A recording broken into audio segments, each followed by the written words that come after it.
దయామయుడవైన మా తండ్రి, మీకు వందనాలు, స్తోత్రములు నాయన.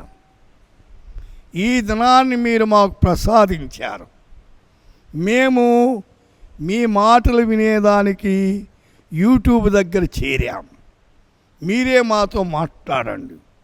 ఈ దిన వాగ్దానాన్ని తేటగా మమ్మల్ని దర్శించేదానికి కృప చూపించమని.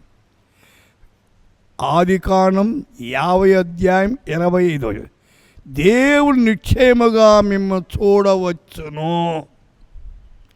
God will surely visit you. పరమేశ్వర్ నిశ్చయ తుమ్హారీ సుధీలోగా. ఇశ్రాయేలు ప్రజలు ఐగుప్తులు భయంకరమైన శ్రమల్లో ఉన్నారు. 430 సంవత్సరాల కఠినమైన శిక్ష అనుభవించారు. భరించలేక దేవునికి మొరపెట్టారు. అప్పుడు దేవుడు వాళ్ళు చూడవచ్చారట. నిశ్చయముగా మిమ్మల్ని చూడవచ్చును. దేవుడు మన కష్టాలు, మన బాధలు ఎరిగినవాడు. ఆయన చూచే దేవుడు, ఆయన గమనించే దేవుడు, సహాయం చేసే దేవుడు, ఆదుకునే దేవుడు.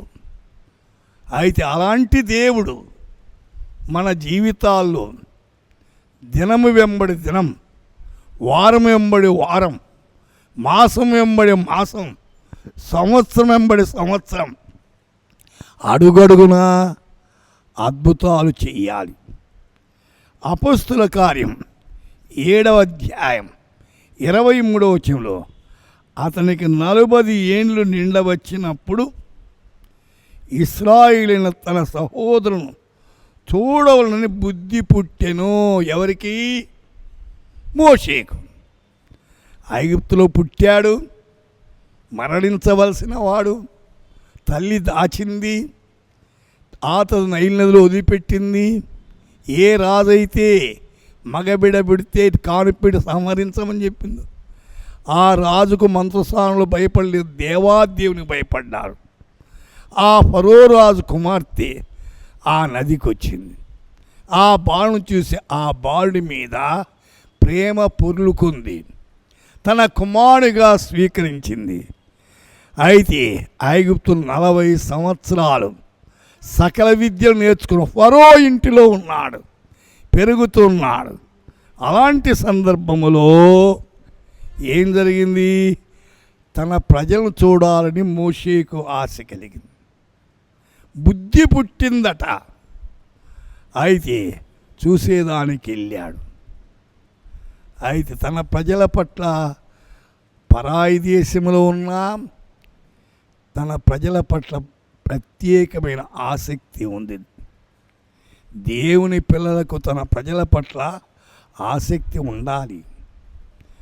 అయితే అది చాలా అవసరం. యాకోబు 1:27 ఇహలోక మాలిన్యము తన కంటకుండా తన్ను తాను కాపాడుకుంటా. లోకంలో అంతా మాలిన్యం ఉంది. శరీరాశ, నేత్రాశ, జీవపు డంబం ఇవి మానవుణ్ణి ముంచేస్తున్నాయి.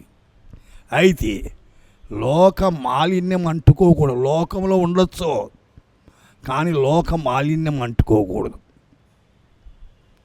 సముద్రంలో ఉండొచ్చు, సముద్రంలో నీళ్ళని మన బ్రతుకులోనికి రాకూడదు. అయితే లోకములో ఉండి లోకాన్ని జయించాలి. జీవితం ఇచ్చే దేవుని మీద ఆనుకుంటా అవసరమైంది. లోక మాలిన్యానికి దూరంగా ఉండాలి. లోక మాలిన్య చూపుల్లో, వినికిడిలో, తలంపుల్లో, క్రియల్లో అడుగడుగున దేవుని పిల్లలు జాగ్రత్తగా ఉండాలి. అయితే నన్ను కాపాడుకోవాలి.